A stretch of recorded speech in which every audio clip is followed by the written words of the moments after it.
Vamos a otras informaciones. El gobierno anunció nuevas medidas de seguridad para los cajeros automáticos. Esto frente a la seguidilla de robos a este tipo de dispensadores de dinero. Van 6 en las últimas 2 semanas. Para hablar sobre este tema estamos ya en contacto con Luis Opazo, gerente general de la Asociación de Bancos e Instituciones Financieras. ¿Cómo está, Luis? Muy buenas tardes. Gracias por acompañarnos aquí en Canal 24 Horas. Buenas tardes, Marco, y gracias por la invitación. Luis, primero hablemos de las medidas que se anunciaron durante la jornada, que claro, son evidentemente medidas secretas. Se entiende el porqué del secretismo respecto a estas medidas, pero ¿hacia dónde van orientadas las medidas anunciadas por el Ejecutivo durante la jornada, que entiendo que ustedes también las pudieron conocer? Sí, efectivamente, hoy día el gobierno anunció medidas que refuerzan la seguridad de los cajeros, y estas medidas, como indicó hoy día el subsecretario, apuntan en una dirección bien concreta, que es evitar y disuadir esta seguidilla que hemos observado de atentados a los cajeros, y básicamente tienen que ver cómo evitar la saturación por gas que se está realizando en algunos cajeros en las últimas semanas. Y en ese sentido hay medidas obligatorias que se van a establecer a los distintos ATM, y además medidas complementarias que buscan inhibir el proceso en sí de inyección de gas a los cajeros. Y además yo creo que es importante señalar que estos son los anuncios que se realizan ahora, dando cuenta de la situación que estamos enfrentando, pero también la Subsecretaría de Prevención del Delito ha establecido un mecanismo de conversación más permanente, donde no solamente están los bancos, están también las policías, el Ministerio Público, para buscar mecanismos que vayan dando cuenta de cómo evolucionan los actos delictuales y buscando soluciones que sean efectivas en esta materia. Claro, mencionaba también el subsecretario de Prevención del Delito, Eduardo Vergara, que se van a presentar también algunas modificaciones legales. Esto a la par, evidentemente, con las medidas operativas que ya fueron anunciadas y en las que ya, evidentemente, uno entiende que están trabajando junto con los bancos, junto con las policías, también el Ministerio Público. Pero en cuanto a las modificaciones legales, ¿qué fue lo que ustedes pudieron conocer también desde los bancos respecto a esto mismo? ¿Algún tipo de ley? ¿Hacia dónde está orientado también estas modificaciones legales que anunció el subsecretario?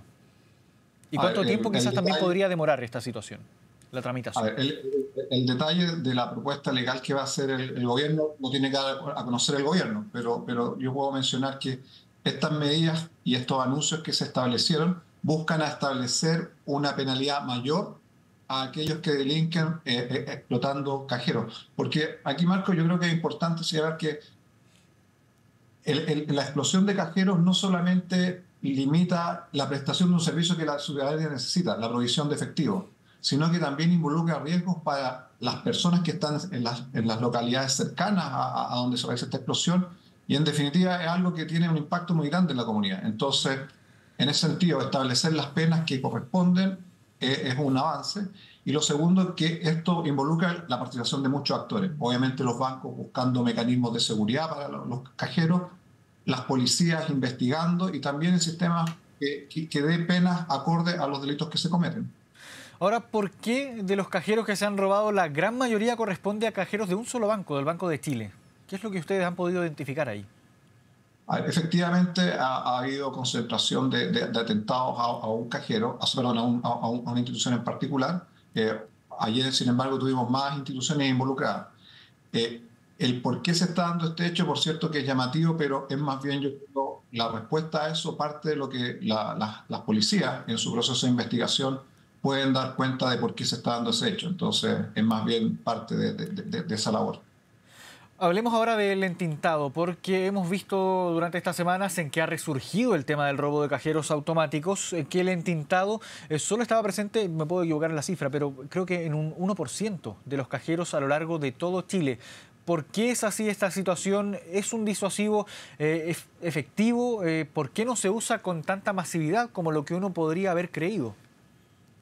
Muy buena pregunta, Marcos, porque en la opinión pública ha rondado varios, yo te diría, mitos a esta altura sobre el entintado. Primero, mencionar que remontándonos cuando fue la ola masiva de atentados a los cajeros, estoy hablando de los años 2010 al 2013, época en que teníamos en torno a 800 atentados por año, o sea, una cantidad muy relevante. En ese momento se dictaron una serie de medidas de seguridad que se conoce como el decreto 222. Y ahí lo que se establecía, y es lo que está vigente hoy día, se establecía una serie de medidas básicas de seguridad y obligatorias para todos los cajeros, Y adicionalmente, dependiendo del entorno y las condiciones de cada cajero, se establecían 3 medidas dentro de las cuales las instituciones debían escoger al menos una. Estaba el empotramiento de los cajeros, que es colocar en las murallas, básicamente en las construcciones, el blindaje de la caja, que es lo que mayoritariamente ha convergido la industria, y estaba el entintado. En su inicio, el entintado fue puesto por varias instituciones para ver su funcionamiento, pero con el tiempo ese entintado, que era voluntario, fue más bien reemplazado por el blindaje de cajas. ¿Por qué? Porque el entintado terminó siendo no efectivo.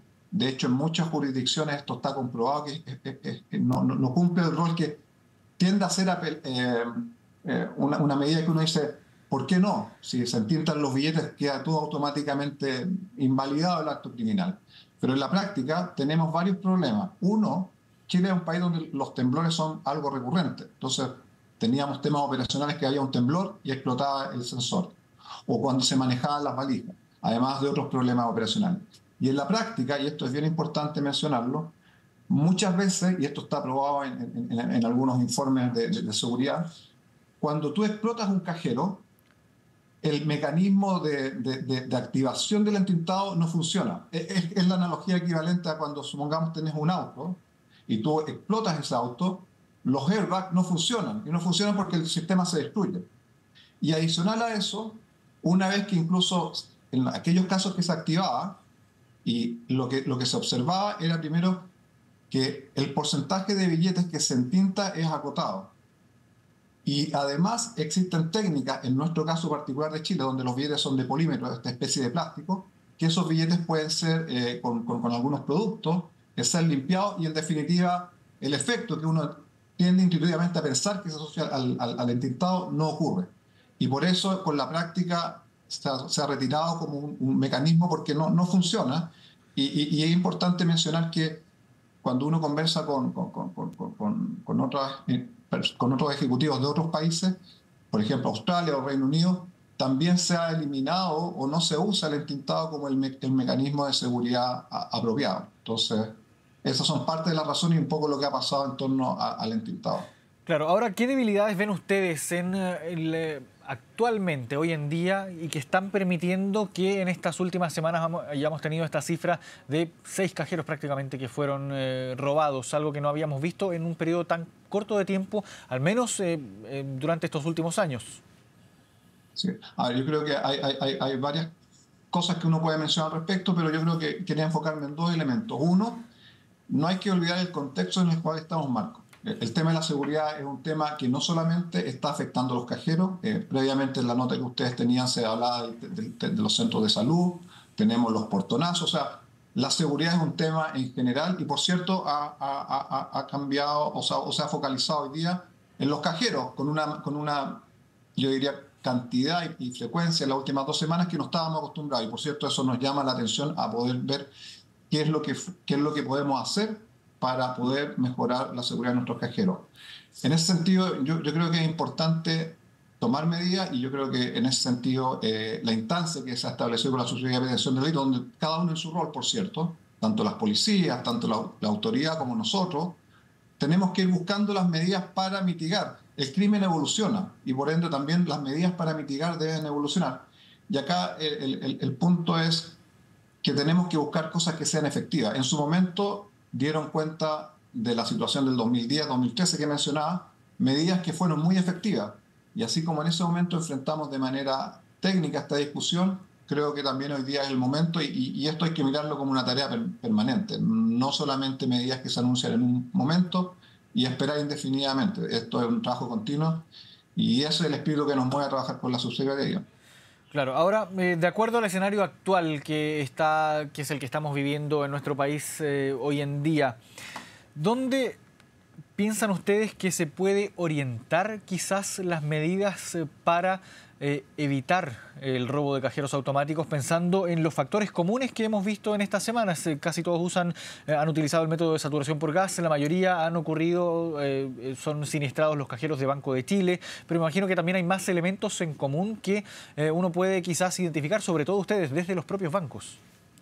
Sí, yo diría que hay 2 tipos de medidas. Una son efectivamente lo que está ocurriendo es que se está recurriendo nuevamente al método de saturación por gas. Entonces busquemos medidas que ayuden y combatan en esa medida.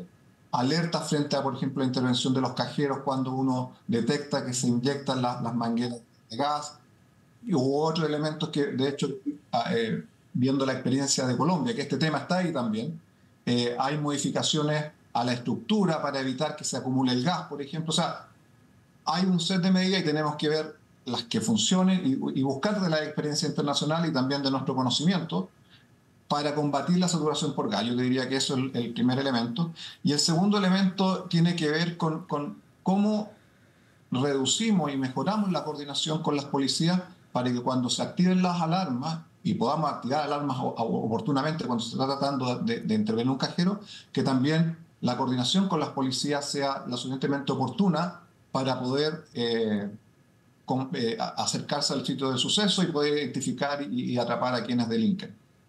Y en cuanto a los elementos en común que han tenido los robos de cajero en las últimas 2 semanas, ¿cuáles son los factores que ustedes han identificado que pueden quizás marcar alguna tendencia? Ya hemos abordado al menos dos, el tema de que son cajeros del Banco de Chile la mayoría, y el otro es el método, que es la saturación por gas. Pero quizás algún factor geográfico, dónde está emplazado el cajero, alguna medida de seguridad quizás de las que tengan por obligatoriedad, por obligación digo, presentar quizás que la tengan todos en común, están quizás cerca de autopistas, de lugares que son de fácil huida. ¿Cuáles son estos elementos que han podido identificar desde los bancos? Sí, mira, a ver, estos también elementos van modificándose porque yo te diría que hace 2 días la principal característica de estos atentados es que ocurrían en sectores con mayor exposición o más vulnerables en términos de seguridad. No ocurrían, por ejemplo, en los barrios del sector oriente, ocurrían más bien en sectores donde el tema de seguridad es cada vez más complejo. Y ocurrían también en lugares que estaban fuera o en lugares públicos. Pero esto ha ido mutando y por ejemplo, ayer vimos atentados en regiones, que no lo habíamos visto, antes estábamos concentrados en la región metropolitana. También al inicio los espacios donde se ubicaban estos cajeros correspondían a lugares públicos, pero ya hemos visto que se han trasladado, por ejemplo, a un par de supermercados. Entonces, yo te diría que con 6 casos estamos viendo algunos patrones y de hecho se ha reforzado la coordinación con las policías para precisamente ir a proteger y tener mayor vigilancia policial en aquellos sectores que se han secuencialmente identificado como más vulnerables. De hecho, eso ha permitido la frustración de varios casos en las últimas semanas. Entonces, repito, yo creo que suena de perogrullo, pero yo creo que es importante reforzarlo. El crimen muta. Y el crimen siempre está ahí y por ende no podemos nosotros tener una posición que no vaya acorde y que vaya buscando esfuerzos continuos por parte de la industria, por parte de las policías, por parte del Ministerio Público, porque no podemos dejar que esto escale más. Yo creo que ese es el mensaje principal. Claro, es un fenómeno que no veíamos desde hace harto tiempo, han ido aumentando en estas 2 últimas semanas sobre todo este tipo de delitos, así que claro, es un tema que hay que abordar evidentemente desde la industria, desde el Ejecutivo, también desde los órganos de seguridad. Luis Opazo, gerente general de la Asociación de Bancos e Instituciones Financieras, muchas gracias por esta conversación con Canal 24 Horas. Que esté muy bien, buenas tardes. Buenas tardes, muchas gracias.